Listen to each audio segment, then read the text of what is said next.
जब से यहाँ आप लोग आल हुआ तमाम नेता अपन अपन बात कहले हो तो सब लोग घबरा तना ना हुआ नहीं। जोर से बोला कैसे अब ही आवाज ना आवत हो का बनारस खाइए ना हुआ क्या बोलते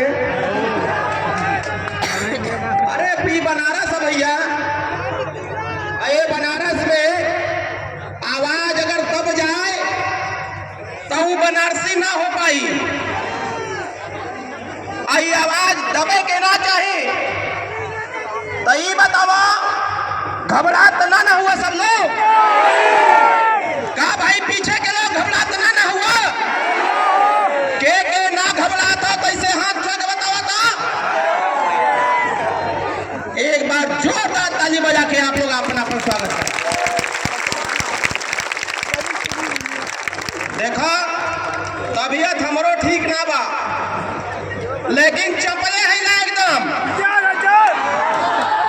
कदम पे पीछे हटे वाला ना ऊंचा है चक्रवर्ती सम्राट राष्ट्रवीर राजभर महाराजा सुहेलदेव राजभर का सम्मान हो या फिर इस देश इस प्रदेश के गरीबों का सम्मान हो उससे समझौता डॉक्टर अरविंद राजभर करने वाला नहीं है। बतावा कितना लोग लड़ाई में साथ देवल चाहत बा हाथ खवा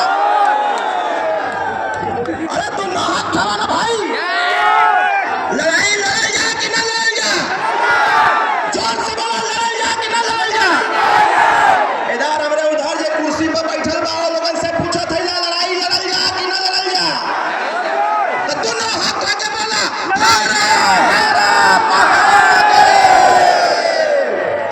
आज बाबा विश्वनाथ जी की धरती पर हम लोग हैं और बाबा विश्वनाथ आपकी धरती पर हम लोग हैं। हमारे नेता माननीय ओम प्रकाश राजभर को शक्ति देना वह हिम्मत और ताकत देना कि जिन गरीबों के लिए 24 घंटा काम करता है वो जल्दी स्वस्थ होकर हमारे बीच में आवे। हमारे नेता ओम प्रकाश राजभर यहाँ आने वाले थे। अरे माताओं बहनों नौजवान भाइयों जरा देखे अपने नेता को। आपका नेता इस कार्यक्रम का मुख्य अतिथि है।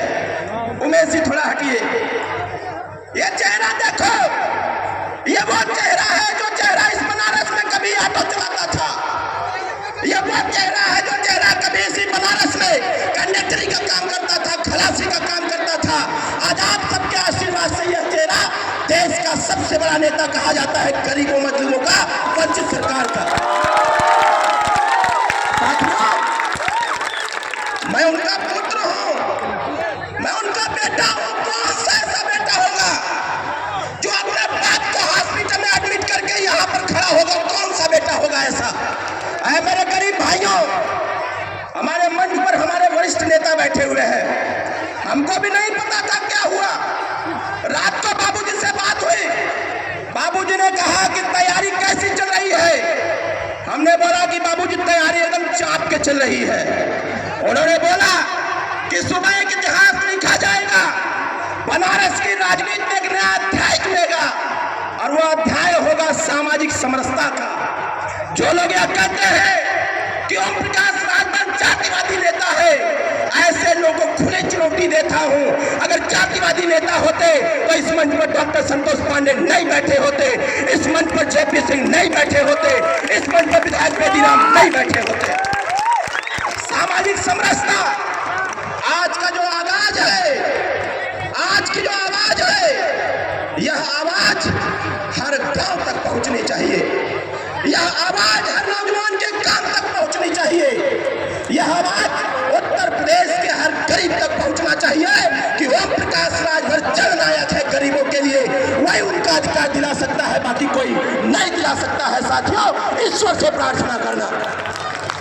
हमारे आपके नेता ओम प्रकाश राजभर सुबह 10 बजे हमारा उनका तय था कि नेताजी मीटिंग में आएंगे। हमको जब उन्होंने फोन किया लगभग 10 बजे हमने पूछा कि बाबूजी कहां तक? उनके एपीएस ने फोन उठा के बोला कि बाबूजी की तबीयत खराब हो गई है। हमने पूछा क्या हो गया? उन्होंने बोला कि अचानक आपसे फोन पर बात करने के बाद अचानक उनको चक्कर आया और गिर गए। जब हमने फोन पर बातचीत किया तो उनकी आवाज में, पहले की आवाज में वर्तमान आवाज में बदलाव लग रहा था। हमने बोला कि मैं आपका बेटा हूं और आप यह तनिक भी मत समझिएगा कि कार्यक्रम खराब हो जाएगा। हमने कहा बाबूजी आप लखनऊ जाइए, जाकर के अपना इलाज कराइए, क्योंकि गरीबों की लालसा आपसे जुड़ी हुई है। वह घर में बैठे हुए जो तिरपाल डाल के महिला बैठी हुई है, वह भी सोच रही है कि हमारी सरकार बनेगी, हमारे बच्चों को उसका अधिकार मिलेगा। इसलिए आपका स्वस्थ रहना बहुत जरूरी है। ये बताओ, अगर हमने बाबूजी को लखनऊ हॉस्पिटल भेज दिया कि जाकर के सबसे पहले अपना इलाज कराओ, तो गलत तो नहीं न किया? आप लोग हाथ उठा करके बाबा विश्वनाथ की धरती से आशीर्वाद दो अपने नेता को कि हमारा नेता जल्दी स्वस्थ होकर के, हमारा शेर बब्बर शेर जल्द ही स्वस्थ होकर के हम लोगों के बीच में रहेगा। साथियों, दोनों हाथ उठा के आशीर्वाद दीजिए बाबा विश्वनाथ की धरती से। मेरे भाइयों, अभी अभी सूचना मिली है कि बाबूजी ठीक है, स्वस्थ है, और जैसे ही जल्दी ही स्वस्थ होते हैं फेसबुक के माध्यम से आपके बीच में लाइव लाऊंगा और बताऊंगा कि आपके चाहने वाले करोड़ों लोग आपको देखना चाहते हैं, सुनना चाहते हैं। मेरे नौजवान भाइयों, माताओं और बहनों, गरीब भाइयों, आप आशीर्वाद दो अपने नेता को, आप सहयोग करो, आपस में एकता बनाओ। अगर आप चाहते हैं यह जो लड़ाई 21 साल से लड़ी जा रही है, यह लड़ाई सफल हो, तो फिर हमको और आपको आपस में एकत्रित रहने की आवश्यकता है। विरोधियों का मुंहतोड़ जवाब देने की आवश्यकता है। कहीं न कहीं विरोधियों ने जो साजिश रचा, अभी विगत दिनों आपने सुना कि राजा सुहेलदेव राजभर को एक व्यक्ति ने लुटेरा कह दिया था। अरे मेरे नौजवान भाइयों, अरे कैसे सुन लिया आप कि जो इस देश की रक्षा किया, जो इस देश की सुरक्षा किया, जो इस राष्ट्र की रक्षा किया, जो करोड़ों सनातनियों की रक्षा किया, वह लुटेरा कैसे हो सकता है? कैसे सुन लिया है आपने?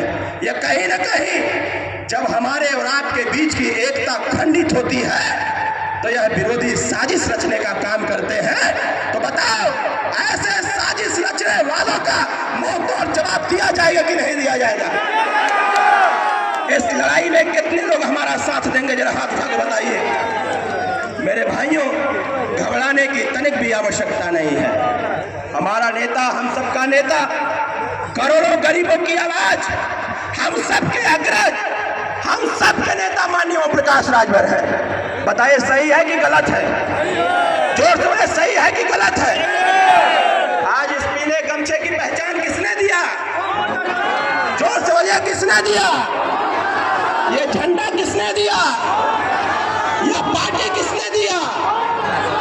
तो ये बताओ, उसका मनोबल टूट जाए, यह कैसे बर्दाश्त कर लिया आपने? यह कैसे बर्दाश्त कर लिया आपने? आज ओम प्रकाश राजभर उत्तर प्रदेश सरकार के मंत्री